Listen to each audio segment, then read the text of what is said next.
950 kilometre 5 दिन high altitude, ये था हमारे GT 650 का ultimate test.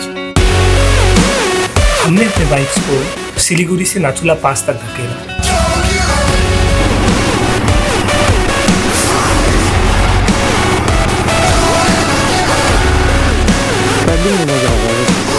Just like this, stand up. 14,000 feet की ऊंचाई पर।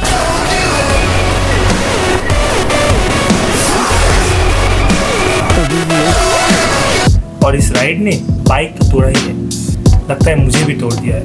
माइलेज लाजवाब था, लेकिन तोड़-फोड़, इंजन लाइट का जलना, क्लच प्लेट जलना और मेंटेनेंस का खर्चा ये आपको दोबारा सोचने में मजबूर करेगा ही करेगा। और आज मैं आप लोगों से अनफिल्टर्ड ट्रूथ शेयर करने जा रहा हूँ। The total costing of the trip, hidden maintenance secrets and 3 rules that you should follow to save your royal wheel from mountains. Let's dive in. Hello, मैं हूँ अनिवान। मैं 23 साल का बुढ़ा हूँ जो अपना बाप का बिजनेस संभालता है और मुफ्त का फ्लेक्स मारता है। 5 दिन के इस सफ़र में दोस्त के शादी से लेकर पहाड़ के खूबसूरत नज़ारों तक मेरा साथ बखूबी निभाया था मेरे GT ने। 950 किलोमीटर के इस ट्रिप के बाद बाइक में माइनर इश्यूज़ बनना तो ऑब्वियस था, और इस सफ़र में हमारे साथ 1 नहीं 2 नहीं 3 GTs थी। अभी मेरे बाइक का उम्र हो रहा था 8 महीना और भाई का 6 महीना। ट्रिप से वापस आते ही हम दोनों अपना अपना बाइक लेके चल दिए सर्विस सेंटर, इसकी 3rd और उस बाइक का 2nd सर्विस करवाने। इस वीडियो को पूरा एंड तक देखने से आप लोगों को टोटल 5 चीज़ों का पता चलेगा कि हमारा जो बाइक है इसका हाई ऑल्टीट्यूड में परफॉर्मेंस कैसा था, इसका माइलेज कैसा था, क्या क्या चीज़ें टूटे इस राइड के दौरान और हमने बाइक में क्या क्या रिपेयरिंग करवाया। एंड 5वां बट अंत वाला, जो कि हमने खर्चा कितना किया रिपेयरिंग के दौरान। हमारे पूरे इस ट्रिप में हाई ऑल्टीट्यूड पासेस में थे छांगू लेक, नाथुला पास और हमारा stay Nathang valley. Throughout the ride from my home to the highest Nathang Valley, which is situated at 14,000 feet of height above sea level, मुझे बाइक में ऐसा कोई इश्यूज मिला नहीं। एरियाज रिमोट होने के कारण बुनियादपुर से लाटाकुरी तक मुझे 2 बार फ्यूल अप करने की ज़रूरत थी, और उस दिन हमने टोटल कवर किया था 310 किलोमीटर स्ट्रेट। बाइक का परफॉर्मेंस काफ़ी सही था, लेकिन मेरे कमर का हाल बेहाल था भाई। एपिसोड 2 में जब ऑल्टीट्यूड रेज करना चालू कर दिया तब ट्रैफिक में मेरा हाथ दर्द करने लगा था due to bad sitting posture और bad roads. But the attention grabbing capability जो इस बाइक में है, that was making it all worth it. हाँ, हीटिंग इश्यूज है इस बाइक में, but you will love that heat in high altitudes, I bet you.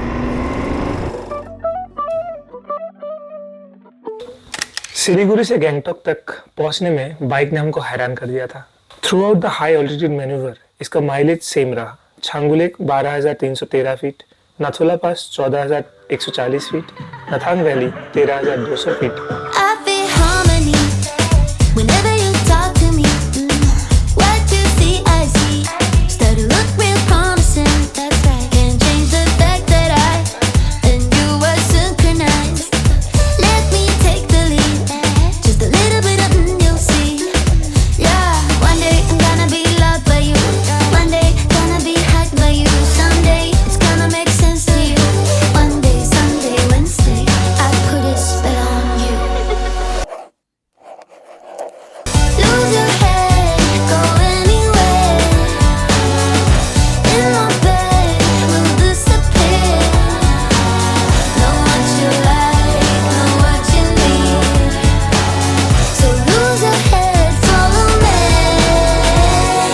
सारे ऑल्टीट्यूड में हम सभी को एवरेज माइलेज मिला 31 किलोमीटर्स का।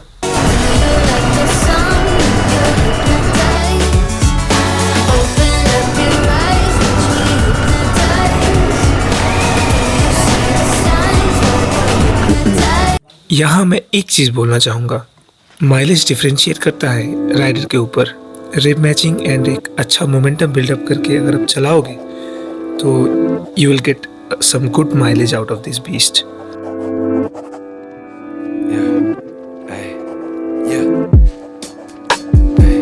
No baggage on board in the plane. Leaving everything bad in the rearview and taking whatever remains. 15%, ये था brake pad का हालत। ये था हमारे इस ट्रिप में हमारे बाइक का मेजर प्रॉब्लम। हाँ भाई दिख रहा है, ये है हालत। 15% brake pad after this ride.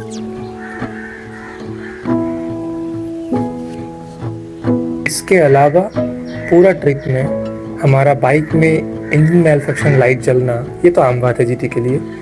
जब कभी भी इंजन ओवरहीट होता है इस बाइक में, तभी इंजन मैल्फंक्शन लाइट आपका जलेगा। उसको देख के आप इतना घबराना मत, क्योंकि वो कुछ देर बाद बाइक ठंडा होने पे ठीक अपने आप हट जाएगा। हाँ भाई, पहाड़ का ट्रिप, वो भी दोस्तों के साथ, धक्का तो लगने वाला है, या तो आगे से या तो पीछे से। तुम्हारा जो ये प्यारा बाइक है जो तुमने खरीदा है, तो स्क्रैच तो आएंगे ही, कुछ तोड़ फोड़ भी होंगे, तो बियर विद इट। 100-120 की स्पीड में अगर इंडियन रोड्स के इन पॉटहोल्स को आपकी बाइक पप्पी दे देगा तो हाथ छिलना, दिल टूटना और रिम बेंड होना जाहिर सी बात है। नॉर्मली रॉयल एनफील्ड का थर्ड सर्विस होता है 10,000 किलोमीटर पे और सेकंड सर्विस होता है 5,000 पे। तो आई गेस भाई का 5,200 समथिंग चला हुआ था गाड़ी और मेरा 7,900 समथिंग, बस तभी हम दोनों ने थर्ड और सेकंड सर्विस करवा लिया। तभी बज रहा था शायद दोपहर का 1:30। रॉयल एनफील्ड सर्विस सेंटर्स में 1:30 बजे लंच टाइम चालू होता है। हम भी गए थे लंच करने। फिर लंच करके जब वापस आए, बाइक का हाल देखकर हम तो बस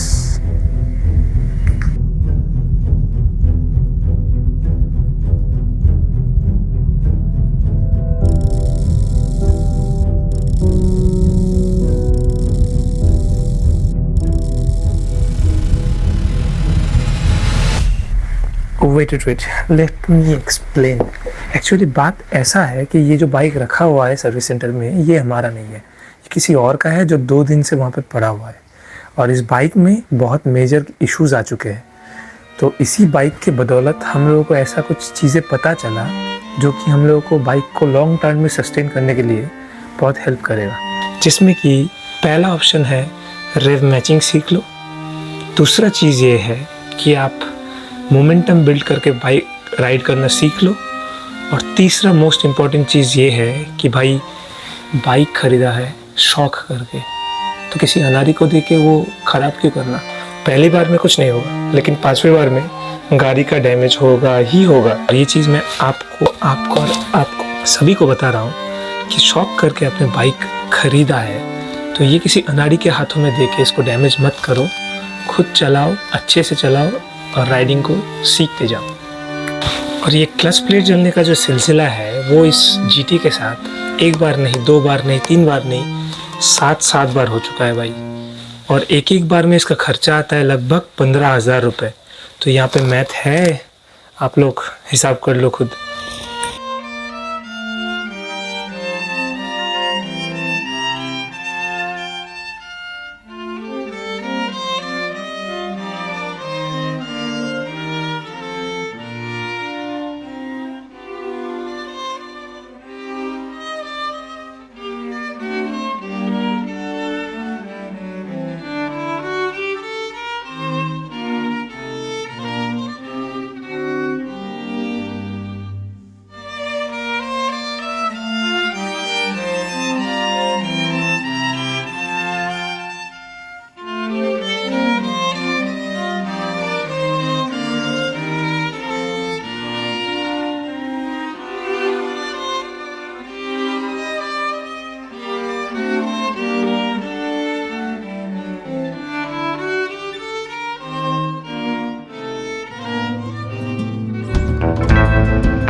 अभी मेन चीज़ ये है कि मेरे बाइक का हुआ था थर्ड सर्विस और भाई के बाइक का हुआ था सेकंड सर्विस। तो थर्ड सर्विस में मेनली आपका टैपेड हेड एडजस्ट होता है और उसके साथ साथ मेरा ब्रेक पैड्स घिस गया था, तो उसको हमने चेंज करवाया। तो मेजर मेरे बाइक में ही प्रॉब्लम्स थे, और भाई के बाइक में सेकंड सर्विस हुआ तो उसमें ऐसा कुछ नहीं, बस उसका इंजन ऑयल चेंज हुआ था और उसका भी ब्रेक पैड घिस गया था, तो उसको भी हमने चेंज करवा लिया। तो इस दौरान मेरा खर्चा आया लगभग 6,500 रुपये का, और भाई का 5,300 समथिंग खर्चा आया था।